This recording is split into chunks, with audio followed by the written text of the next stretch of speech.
หน้าไม้ลูกฝนตกนี่ลูกอะหันหน้ามาเนี่ยน้องหน้าสิไปใช้ลูกเลยไปใช้นี่ฮะพ่อซื้อยังน้องหน้าแม่ดิลูกได้ซื้อยังซื้อจันคือกันอีกเอ้าพ่อกับจันแม่กับจันลูกก็ซื้อจันบ่ขักแท้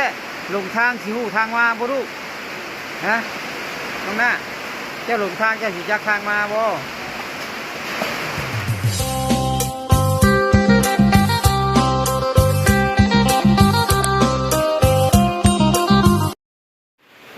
สบายดีและสวัสดีพ่อแม่พี่น้อง FC กันเมื่อสู่คน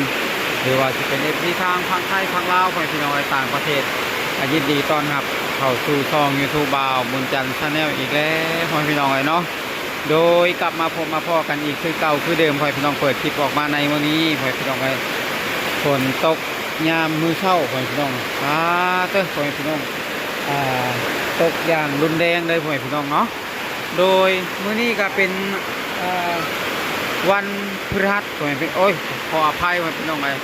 เป็นวันอังคารพ่อแม่พี่น้องเนาะฝนตกทำตลาดนัดบ้านโคกใหญ่ของเฮาพ่อแม่พี่น้องน้ำท่วมรถทางหรือว่าท่วมถนนแล้วพ่อแม่พี่น้องฝนแห้งเนาะโดยตกแบบอย่างสวยงามเลยพ่อแม่พี่น้องแบบบ่มีลมมีแดดเลยพ่อแม่พี่น้องมีแต่ฝนทางนั้นเลยพ่อแม่พี่น้อง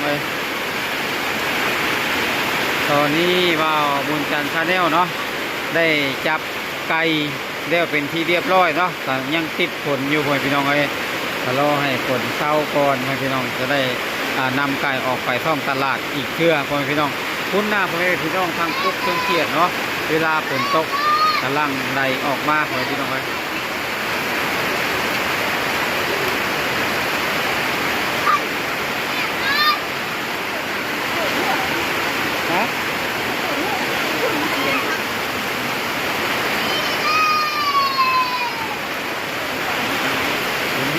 แห้งพ่อพี่น้องฝนตกยามมื้อเช้าเนาะขึ้นน่ะ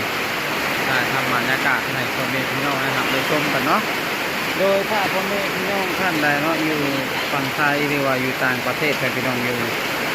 ประเทศลาวก็ดีเนาะอยากชมบรรยากาศแบบบ้านๆเฮาพี่น้องกันอยู่ในคลิปบ่าวบุญจันทร์ชาแนลได้เด้อพี่น้องเนาะมีบ่าวบุญจันทร์ถ่ายทำให้พ่อแม่พี่น้องFC ของเฮาเป็นระยะเบิ่งพี่น้องคนแห้งพี่น้องเนาะโอเคพี่น้องเนี่ยคนมาแต่ยุ่งแต่นี่พี่น้องแต่เนาะมาแต่ตลาดนัดพี่น้องอะไรถ่ายทำบรรยากาศให้พ่อแม่พี่น้องนะครับชมกันเลยเนาะยามเช้าพี่น้องตั้งแต่ลุกมานี่ก็มีแต่มืดพี่น้องเพราะว่าฝนจะตกเนาะโดยอะไรถ่ายทำถ่ายทางFCพ่อแม่พี่น้องเบิ่งกันเนาะโดยอย่าลืมจะไล่ตัวแจ้งให้เราบุญจันทร์เลยพี่น้องขาดลมเลยเนาะขาดลมเนี่ยถ้าใครยังบ่ท่านได้เห็นฝนปีนี้พี่น้องก็ขอให้เบิ่งในคลิปว่าบุญจันทร์ชาแนลได้พี่น้องเนาะตอนนี้ว่าบุญจันทร์ก็ได้ถ่ายทำอยู่หน้าเฮือนของว่าบุญจันทร์เองพี่น้องเนาะหน้าบ้านของว่าบุญจันทร์เองเนาะคอยลงทางใต้พี่น้องน้ำท่วมทางเป็นบางจุดบางอย่างพี่น้องเนาะโดยมื้อนี้ก็ฝนตกใช้เวลาเป็นชั่วโมง2 ชั่วโมงแล้วพี่น้องเนาะโดยตั้งแต่ที่ว่าเริ่มแห้งขึ้นมานี่ก็ตั้งแต่ตี 5พี่น้องเนาะที่ว่าตี 5ครึ่งเนาะตอนนี้ก็มาฮอด6 โมงครึ่งหรือว่า7 โมงแล้วพี่น้องใช้เวลาไปนานโดนเติบพี่น้องพ่อแม่พี่น้องชาวไร่ชาวนาของเราก็กะเตรียมเนาะพี่น้องเนาะโดยทุกคนก็เตรียมอกเตรียมใจเตรียมพลังงานพี่น้องเนาะเพราะว่าที่ได้เตรียมว่านก้าเพื่อให้ยุทธหน้าพี่น้องเนาะอันนี้ก็เข้าสู่ฤดูฝนแล้วพี่น้องเนาะโดย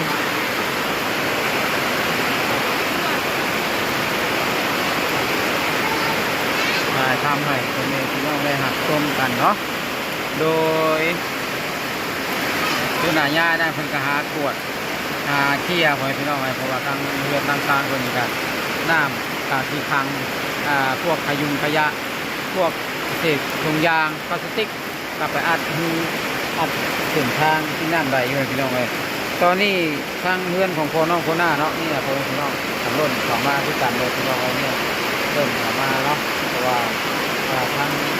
พ่อของพ่อน้องคนหน้าก็ยังบ่ทันได้เคลียร์ดีเลยพี่น้องเลยเนาะโดยทุกคนพี่น้องผู้น่ะสาวโรงงานกำลังตึ้งผ่าตึ้งทนกันมาตั้งกันจ้องมาพี่น้องไว้โรงงานคนเราจำกัดเนาะ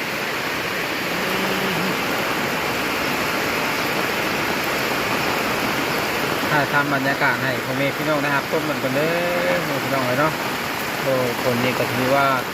โชคดีพี่น้องปีนี้เนาะเพราะว่าอันนี้ก็เข้าสู่เดือน6เดือน7แล้วพี่น้องใกล้กี่เดือน7มองเข้ามาเนาะเพราะว่าเดือน6แฮม4 ค่ำแล้วพี่น้องไอ้มื้อนี้ก็เป็นมื้อฝนตกอย่างเต็มที่เลยพี่น้องเลยเนาะโดยถ้าพ่อแม่พี่น้องท่านใดเนาะสนใจอยากจะดูฝนดูฟ้าปีนี้พี่น้องเลยดูในช่องบ่าวบุญจันทร์ชาแนลได้เด้อพี่น้องเลยช่อง YouTube บ่าวบุญจันทร์ชาแนลเนาะโดยจังใดก็ขอบคุณขอบ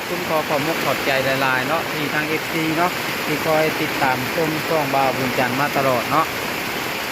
บ่าวบุญจันทร์ก็คืออวยใจให้พอเนาะนอนรับให้ได้เงินพันเนาะนอนฝันให้ได้เงินหมื่นนอนตื่นให้ได้เงินแสนเนาะเป็นมือมาให้ได้เกี่ยวมานิโชคเนาะช่วงให้มาพานมาให้มาเบียดเนาะโดยเงินหมื่นเขาเต็มบ้านเนาะเงินด้านให้ได้เต็มเพื่อนเด้อเอฟซีเนาะขอให้อยู่ดีมีแหงเนาะ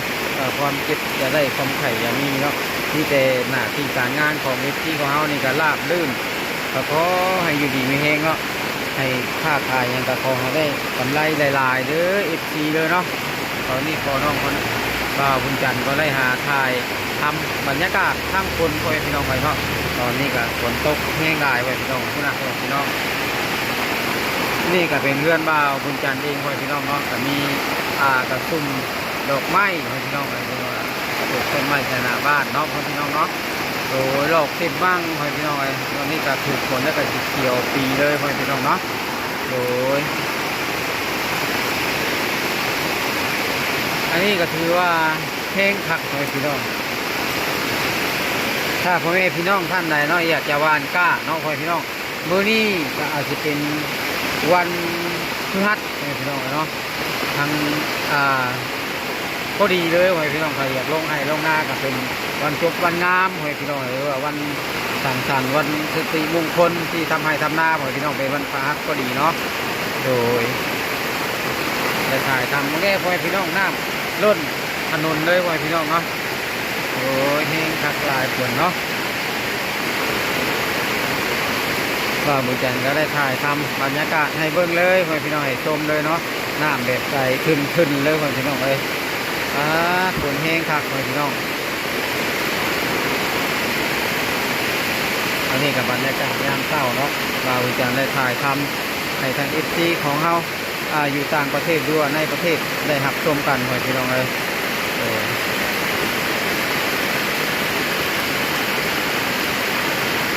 ชมหับเบิ่งกันเนาะ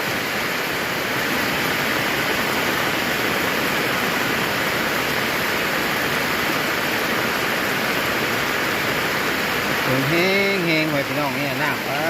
ำบ่เลยไว้พี่น้องเนาะทางเข้าไปพวกเว้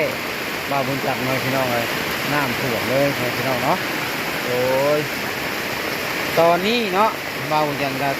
รอให้ฝนหยุดให้พี่น้องจะได้นำไปท่องตลาดไปพี่น้องน้ำท่วมเลยพี่น้องโอ้บ่ธรรมดาไปพี่น้องฝนเนาะ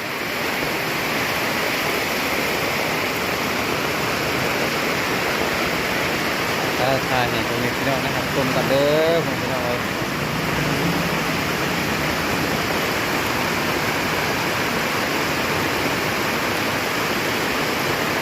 ช่วงหน้าเลยพี่น้องหน้าหลายเป็นแห้งพี่น้องทำให้คนพี่น้องพามาเบิ่งน้ำท่วมเลยพี่น้องน้ำท่วมแถวหน้าโคกเป้บ่าวบุญจันทร์พี่น้องนะครับโคกเป้หรือว่าทางเขาเขาไก่บ่าวบุญจันทร์พี่น้องน้ำท่วมเนาะโดยก่อนที่เขาจับไก่จับกาเนี่ยก็ลุยน้ำเข้าไปก็ได้พี่น้องเลย